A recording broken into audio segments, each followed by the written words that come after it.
Hello, everyone, and welcome. This is our weekly update, and this is Sabrina Paganoni. Tonight, I'm here with my colleagues, Dr. Jeremy Shefner, Dr. Mary Cudkowicz, and our patient navigator, Alison Bullock. So thank you, everyone, for joining us. I'm giving everyone a few seconds to join from the waiting room. I see the attendees are joining, so thank you so much. Let's give everyone just a few more seconds to join. And as always, this is our weekly update. We provide updates about the HEALEY ALS Platform Trial, but most importantly, we welcome your questions. So feel free to type any questions you may have in the Q&A box, and we'll take them at the end. So if we can go to the next slide. And many of you have been following us every week, but for those of you who may be new, as you know, in the HEALEY ALS Platform Trial, we had the goal of testing as many drugs as possible for the treatment of ALS, and we've been adding a number of regimens. Each regimen is actually a new drug that we want to test to see if it's effective for ALS. And right now we are up to 7 drugs. We have been testing 5, but we're adding 2 more regimens, F and G, in 2023, which is very exciting again that there's so many drugs in development for ALS, and the platform trial and its common protocol, also known as the master protocol, is a way to test these drugs rapidly and efficiently. If we can go to the next slide. Every drug is tested essentially in a similar way. There is a similar schema for each regimen. And so the primary goal of the trial is to make sure that we can test drugs using an efficient design. And so specifically, we have a 6-month placebo-controlled period for every drug, where participants are randomly assigned to either active or placebo in a 3-to-1 ratio in favor of active, meaning that there's many more people on active than people on placebo, due to the platform approach where we can share placebo data across different regimens. And then after the placebo-controlled randomized period, there is a long active treatment extension where everyone who has completed the placebo-controlled portion of the trial can receive active drug long-term. And by doing that, we can compare the people who were originally started on active to the people who were originally started on placebo, using essentially a delayed start design that's embedded in the trial in addition to the regular placebo-controlled period. So by using this schema, we've been analyzing and studying many drugs. In addition to testing drugs, we also have additional goals. And if you can go to the next slide.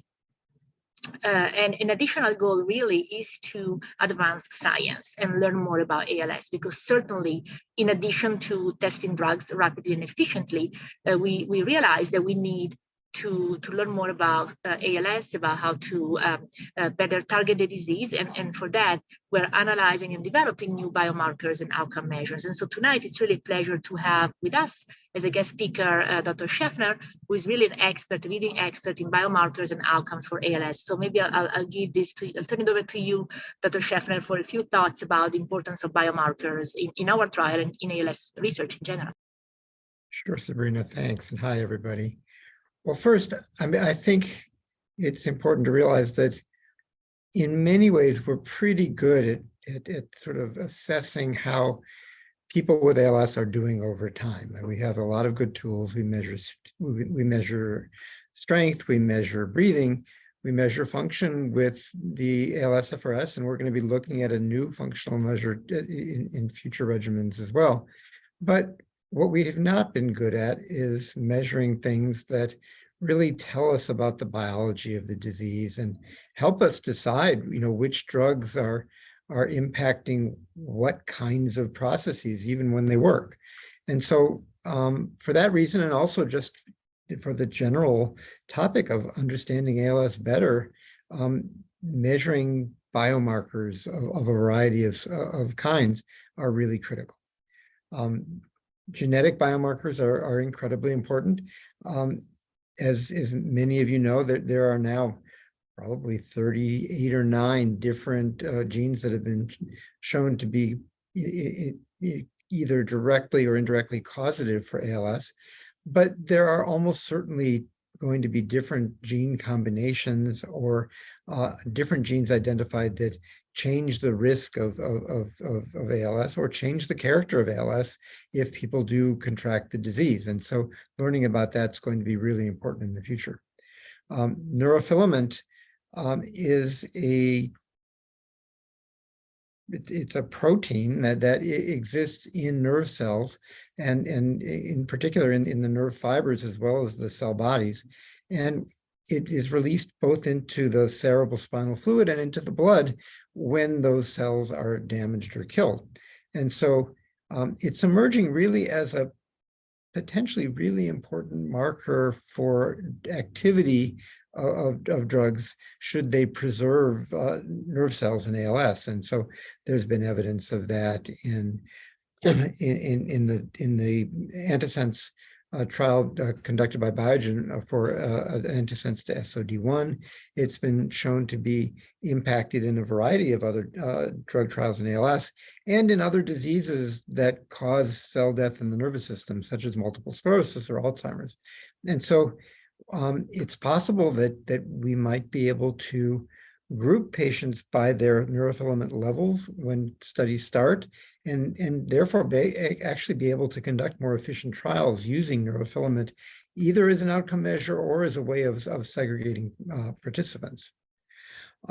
There's a whole host of other kinds of biomarkers. Neurofilament is probably a more general measure of cell damage, but other biomarkers might reflect certain things that we think are happening in people with ALS, such as inflammation or specific kinds of protein accumulations that exist in ALS, but not other diseases.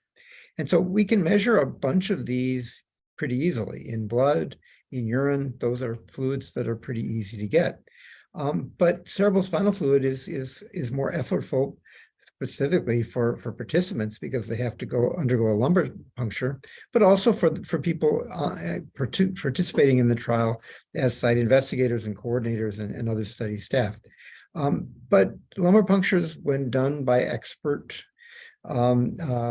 people, and everybody in this trial who's conducting this are experts, is not terribly discomforting. It doesn't take very long. It doesn't have side effects that are concerning. And so the CSF analyses are built into the platform trial as optional activities, but we really want to encourage people to both volunteer for this and certainly study sites to suggest it as well, because the information we get is really critical. A couple of other things that are probably easier to measure. People engaged in the trial know that for most of the regimens, there's an app on your phone that actually analyzes speech, and this is a marker of speech function, of general function of the muscles of the face, tongue, and mouth, and also of breathing. And it's turning out, both from the data that we're getting from the platform trial, but from other natural history studies, but also from other clinical trials, that we can measure speech very accurately and show trends of specific kinds of ways that speech might change in a way that can tell us a lot about how this function is changing over time, but also maybe a very sensitive measure of the effectiveness of a drug. And then finally, we've been measuring breathing function with a spirometer that we've been giving to participants and having people measure this at home. It's analogous to what we do in the clinic. And we originally thought of it because we were worried about having people conduct this activity in the clinic itself. And now, with the pandemic abating, at least to the extent it has, we're less concerned about that. But it turns out that for breathing, as well as actually probably some other measures as well, the more you measure it, the more precise your understanding of how people's progression actually is. And by measuring something like breathing function more frequently over time, which you can do if you're doing it at home, we might be able to actually make that measure more effective, more sensitive, and show changes in a smaller number of people or in a shorter period of time. We're also, actively thinking about what to incorporate in the regimens coming up. And so, we are considering a whole host of different kinds of measures that might tell us something different about either how people are progressing or how ALS is changing over time in different kinds of people. Of course, the more you add, the more the more effortful a trial is, both for the people who are participating in it and also for the sites. So if we're going to add things, we probably have to take things away at the same time. And so we're trying to do this in an intelligent way. So that's a brief summary of biomarkers writ large. That's wonderful. Thank you. So I'll just want to say that everyone who has participated in the trial or is participating in the trial is contributing a lot in terms of biomarkers. So we'll take your questions. I've seen already a few great questions about biomarkers, and I'll get to that real quick. I just wanted to share the last couple of slides. So if we can go to the next slide, just wanted to share that, yes, we have completed enrollment in regimen E. We're very excited about that. And so that's the 5th regimen that we that completed enrollment in the trial. And so now obviously we need to complete follow-up for these participants for the first 6 months of the placebo-controlled trial. And after that, we'll be able to analyze the results. So that's a recent exciting press release. And then next slide. Just to remind you that we are including regimen F and regimen G in the platform trial over the next few weeks. So, we have information on our website. We are continuing to add information, and you can go to our website by using the QR code and the link in terms of what's available right now. And we are developing new materials, and we'll have a dedicated webinar here on a Thursday over the next few weeks to talk about regimen F's drug in particular. This drug has a big biomarker component that's very important, and then in the Q&A section we can talk about it. But essentially, again, really wanted to emphasize the importance of biomarkers for all regimens, and this regimen in particular. Next slide. And then regimen G will follow regimen F. Again, we're really trying to activate sites over the next few months for both, so that both will be available at all sites. Final slide. I think we can go to the next one. If you have any, if you would like to watch all these recordings, you can always go on our website, and that's the link and QR code. So I think we want to move on to the questions, because I see lots of questions. You can always reach out to Catherine and Alison outside of these webinars, but for today, I know questions are coming in quickly, so I just want to make sure we address them. So first question, actually, Dr. Cudkowicz, any comments about, again, the CSF biomarkers and the importance of these biomarkers also in upcoming regimens? Yes, so CSF or spinal fluid is so important in ALS as well as other illnesses of the brain, because the fluid is really close to where the biology is happening. And I really do think that it's more likely that we're going to get good biomarkers of treatment response from that fluid rather than blood. So for the next 2 regimens, it's really important that all participants contribute spinal fluid, because that will help us tell drug effect, as well as perhaps people that respond better to the drug than others. And so we're going to spend some time on this webinar and other webinars kind of explaining what spinal taps are and answering people's questions about it. Great. And I'm sorry, there's a question about timelines for regimens F and G. Can you share more when we anticipate to be available, to be opening for enrollment? Sure. Regimen F, which is Cudkowicz, should be opening in March at many of our centers, and hopefully all of our centers, by the end of March and April. And G should be shortly after that. Great. So I have a question, Dr. Shefner. If somebody is interested in getting their neurofilament levels tested, I think also in the clinic, is that possible, or does that vary by state or location? It's going to vary a little bit by location. That there are labs that now exist and are approved for clinical level kinds of evaluation of neurofilament that your physician can send blood to, but it's a little bit more effortful. There are a number of primarily research-intensive clinical sites where that evaluation is done very routinely. But I think it would be something just to talk to your clinic physician about. Yeah. I want to say about neurofilament that we don't know that if you're let's say you're on a treatment and your neurofilament does not go down, we don't know that means your drug isn't working. there's actually several drugs that have clinical effect that don't shift your neurofilament level. So it is a good biomarker, and obviously with the Tofersen study, it does seem to relate. But it doesn't relate in all of them. So I think it's hard to interpret yet. But we are collecting it in all the studies. Yeah. I think just say that's really important, that, the drug that just got approved most recently, Relyvrio, I think has a very convincing clinical signal, but also clearly doesn't impact neurofilament in a positive way. And so not only do we not know that an effective drug must lower neurofilament, but we don't know how much, is clinically important, and so there's a lot yet to learn. Yeah. So if somebody is participating in the platform trial, can they see their biomarker data, their own individual data, for example, their NFL? So we run the NFL at the end of the study. So we don't run that. We batch it because it's really important to run all the samples in the same assay, in the same batch, so that you can get rid of variability just from the assay. So we don't actually have those during the study. We got them at the end of the last person finishing the last visit. Great. And there's a question about the target start date, about the Trial's expanded access protocol. So I'm happy to take that. So we are training sites right now. So as discussed, we just finished enrollment in regimen E, which is testing Trial's in the platform trial itself. But then we also have a separate EAP, or expanded access protocol, for the same drug for people who are not eligible for the platform trial. We're training the sites as we speak, and we anticipate the first few sites to be offering these in March.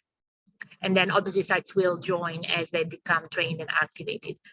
Dr. Shefner, there's a question for you specifically about what's the role of speech analysis as a biomarker? Well, right now the role is that we're exploring it, and that we don't know. We don't know for sure. We know some things. We know that in natural history studies, measuring speech very accurately predicts how people will respond on the ALS functional rating scale. So these objective measurements of speech are very closely related to what people tell us about how their speech is doing in the ALSFRS.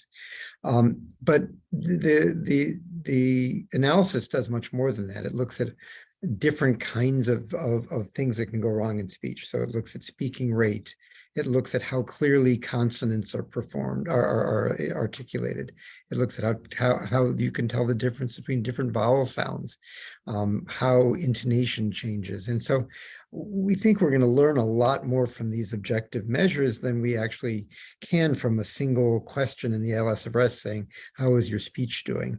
And by sort of teasing out different aspects of speech in this way, we hope that we can, if we have a drug that really impacts speech, either selectively or as part of its more general effect, we'll be able to see it more easily and more accurately with this kind of evaluation. The goal of a lot of these functional measures, including, for example, measuring breathing more frequently, or different kinds of rating scales as well, is to be more sensitive in our assessment of how people are doing. The more sensitive we are, the faster it is to see a clinical effect, if there is one, and the fewer participants actually need to be involved in a given study to see something that's valuable. Yeah. Question, Dr. Cudkowicz, there's a question about if you have any comments about the results of the first 3 regimens, or how, in general. Yeah, I think we learned a lot. That's the most important thing. And we learned, that the first 2 regimens, they didn't work. One of them we stopped early for futility, which is really important for not spending any more time than needed to get an answer. We're still looking at the biomarkers, because what we want to show is, like, did we hit the target? And that essentially says that target's not an important one for ALS, so that we can move on. The third one showed a positive effect on survival at one of the 2 doses. So we learned an important phase 2 type question about what the best dose to take forward. And we also learned that most likely we have to treat longer with that particular drug, and that is moving forward to phase 3 planning. We knew going into the platform trial, and the reason we wanted to do the platform trial is that based on the state of the science and the understanding of the science of the illness, that each individual drug actually has a real chance of working, but it doesn't have a huge chance of working because we don't know all the biology yet. And so what a platform trial does is let you go through the pipeline faster so you can pick out the best ones. And I think the platform trial is doing just that. We got to quick answers on the first three, and hopefully we'll share the results of the fourth one soon, and then the fifth one. And, you know, again, I think with time, as we understand more of the science and we keep picking better drugs based on the science, we're going to see even more successes. Great. Actually, a question in general about when we put drugs into trials, and maybe we can hear from both of you, is the expectation that drugs will slow down the progression, stop the progression, or even reverse the progression of ALS? Well, I mean, I think all of us would wish for a drug that doesn't simply stop progression, but reverses it. I think given what we know about the candidates that we're evaluating, I don't think most of us realistically think that that's likely. We do hope that the drugs that we study in the future are going to have a more robust effect than the ones that are already approved. I mean, so we think that edaravone, for example, slows progression maybe by 1/3 or so. Amylyx has a similar kind of effect on progression and maybe a more robust effect on survival. But people with ALS who are taking both of those drugs still are declining and declining at a rate that we think is unacceptable. So we want drugs both to have individual effects that are stronger than either of these two, or that they're complementary. They can add together to produce an impact on how fast people progress. That's more than any given drug alone. And so that's an important part of drug development that we still haven't worked out completely, which is once we get this hopefully increasing handful of drugs that work, how do we intelligently combine them? And how do we also really rationally decide when it works and when it doesn't to combine them? Great. I was just going to add that the gene therapy study for SOD1 tells us that the closer you get to the cause of the illness, the more likely you're going to start to see, at least in some people, that stopping and that reversal. So that we have to do the trials, but we also really have to invest in understanding the more upstream biology that's happening, and that's happening really all over the world now. Yeah. So for this trial, when can we tell that there is an effect or not? For example, if there is no benefit, can we see it during the trial? Do we have to wait until the end? So we built in these interim looks at the data for what we call futility, meaning that if it's highly unlikely that it's going to work, we can stop early, like what happened with regimen A. But in order for that to be real, and like you have to have enough data from people followed for a long enough time to have confidence in your results. So I do think that's important to do in every trial, but it's not going to happen, for example, in the first 6 months of the study. We have to follow a certain number of people long enough to have confidence on whether that drug is futile or not. I think just added to that on the other end, there's been a question of is a 6-month placebo-controlled period of time long enough to see an impact on this disease, or are certain strategies really going to require longer treatment before you see anything? And I kind of think the jury's still out on that. I mean, even the drug that seems to show a more dramatic effect later on, which was the antisense to SOD1, tofersen, you certainly saw encouraging trends within the first 6 months. So if you think about an initial 6-month study powered the way the platform regimens are powered, I think that 6 months, at least so far, we think is probably good enough to see whether there's a trend worth pursuing. And so, whether a second trial has to be longer or not, I think we actually can learn a lot about that from the original 6-month trial. Right. So question about biomarkers, Dr. Shefner. Are biomarkers indicative of rate of progression? Well, some may be and some may not be. Our clinical measures are also biomarkers, and we can look at the rate of progression by how fast people change on our clinical tools. There may be biomarkers that either predict that somebody's going to progress more quickly than others. And for example, there's some evidence that people who come into a study with a higher level of neurofilament may progress somewhat faster than those with lower levels. But over time, neurofilament doesn't change very much. So, neurofilament changing, if you measure it multiple times, doesn't seem to predict people progressing faster or slower. So I think it really depends on the nature of the measure. I'm not sure right now that we have better ways to assess progression than simply by using our clinical measures or our functional measures to really assess how people are doing. It is a specific question about genetics. Do you see any role of optical genome mapping along with genome sequencing in biomarkers? Boy, I'm going to punt on that one.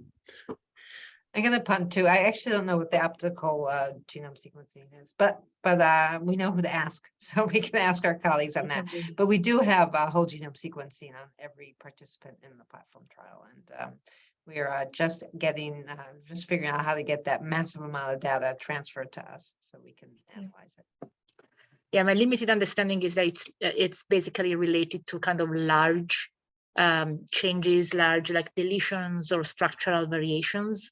So I think it's good to actually plan a webinar on the different types of techniques that are emerging. So we'll put it down. Thank you for the suggestion. Question about neuroimaging: would that be a good marker with MRI PET?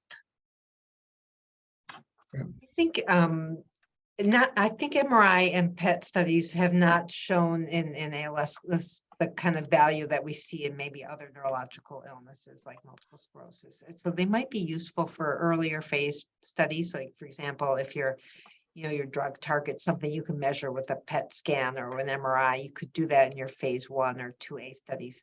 They're very hard to do in these larger studies because of cost, and also the requirement really for participants to be able to lie flat for an hour or more in the scanner. I think we took all the questions that were sent today. We do have 2 questions, and we can go over them quickly, that were sent in advance. When do we anticipate results from regimen E? Oh, we haven't mapped it out completely, but I would think it would be end of the summer or early fall, because we do wait until the last person finishes 6 months, and we just finished enrollment just started for that last person. Great. Can people know if they were on placebo or not, and when can they learn it? That's a really good question, and it's more complicated in platform trials and perhaps other trials, but we do use the data from the open label extension, and the FDA has been very clear that they want us to maintain the blind during that period so that nobody knows other than this, the unblinded statistician who was on what during the double blind, so we can analyze without any bias the open label extension. So I think once the open label extension is finished and the database is locked and analyzed, then we could let people know what they were on before. We want to do it as soon as we can, but we want to maintain the utility of all that data that people contributed to ALS research. Great. So I think we took all the questions that were sent today and also the ones that were sent in advance. Any final words, Dr. Cudkowicz or Dr. Shefner, before we break? No, thanks for everybody's interest, continued interest. It's already been a long trial and it's got a long way to go.